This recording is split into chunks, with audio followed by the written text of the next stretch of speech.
नमस्कार, news track के Y factor में आपका स्वागत है। मैं हूं योगेश मिश्र। चीन को लेकर के बहुत सी कहावतें, किंवदंतियां और बहुत बड़ी बड़ी बातें आपको सुनने को मिलती होंगी, पर चीन की सकारात्मक बातों को लेकर के बहुत यकीन मत कीजिए, क्योंकि चीन में लोकतंत्र नहीं है, एक अजीब किस्म की तानाशाही है। चीन के नेता जो चाहते हैं वही दुनिया भर में प्रसारित और प्रचारित होता है। आप सोच सकते हैं कि कोरोना चीन के वुहान लैब से निकला, यह बात खुद अमेरिकी जांच एजेंसियों ने कही, लेकिन चीन के किसी मीडिया में इस बात का जिक्र तक नहीं आया। चीन एक क्लोज्ड इकोनॉमी नहीं है, एक क्लोज सोसाइटी भी है, जिसे नेता गवर्न करते हैं, चलाते हैं। लेकिन कुछ नतीजों से चीन को लेकर के किए जा रहे बड़े बड़े दावों पर विचार करना ज़रूरी हो जाता है। जैसे चीन अपनी अर्थव्यवस्था को लेकर के बहुत लंबे लंबे दावे करता है, पर हाल फिलहाल रिपोर्ट यह बताती है कि दुनिया में अरबपतियों की संख्या में इजाफा हुआ है, लेकिन चीन में अरबपतियों की संख्या कम हुई है, वह भी तब जबकि कुछ साल पहले तक ही चीन में सबसे ज़्यादा अरबपति रहा करते थे। 16 जनवरी 2023 तक चीन अरबपतियों की कुल संख्या 969 थी, जबकि अमेरिका में सिर्फ 691 अरबपति थे। लेकिन पिछले साल 400 से अधिक लोगों ने अपना अरबपति का दर्जा खो दिया। इनमें से ज़्यादातर चीन से थे। वैश्विक मौद्रिक तंगी, कोरोना महामारी और प्रमुख तकनीकी कंपनियों पर चीन सरकार की सख्ती ने सुपर अमीरों को चोट पहुंचाई है।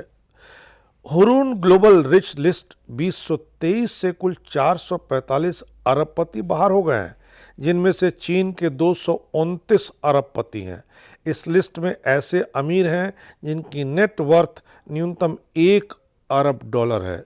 दुनिया की दूसरी सबसे बड़ी अर्थव्यवस्था ने इस दौरान अरबपतियों की सूची में 69 नए नाम जोड़े हैं। हुरून रिपोर्ट के संस्थापक और अध्यक्ष रूपर्ट हुगवर्फ ने कहा, दुनिया में अरबपतियों की संख्या में 8% की कमी आई है, जबकि उसकी कुल संपत्ति में 10% की गिरावट दर्ज हुई है।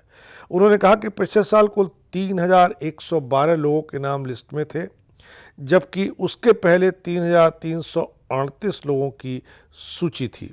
लिस्ट के अनुसार लग्जरी ब्रांडों के लिए यह एक अच्छा साल रहा।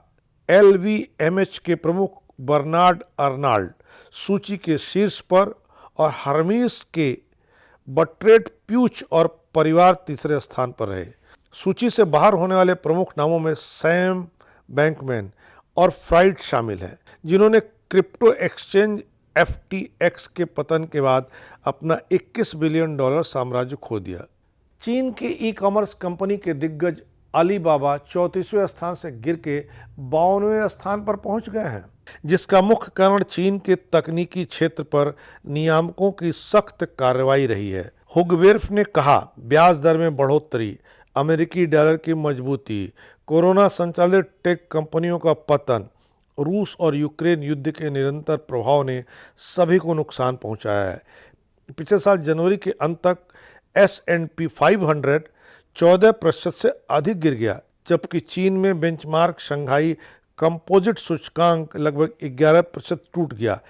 इस बीच चीनी युआन ने 2022 में बढ़ते डॉलर के मुकाबले अपने मूल्य का लगभग 8% खो दिया, जो 1994 के बाद से अब तक की सबसे बड़ी गिरावट है। हुगवर्फ ने कहा है कि मैं बस केवल एक बात के लिए निश्चित नहीं हूं कि आखिर यह मंदी हमारे सामने भी होगी। हालांकि मैंने अमेरिका और स्विट्जरलैंड में बैंकों की बुरी स्थिति देखी है, इसलिए उन्हें इस बात का भय है कि कहीं ऐसा न हो कि यह वैश्विक मंदी दुनिया के पैमाने पर हो। इस एपिसोड में इतना ही। अगले एपिसोड में फिर मिलेंगे किसी नए सवाल पर नए ढंग से बात करने के लिए। तब तक के लिए नमस्कार।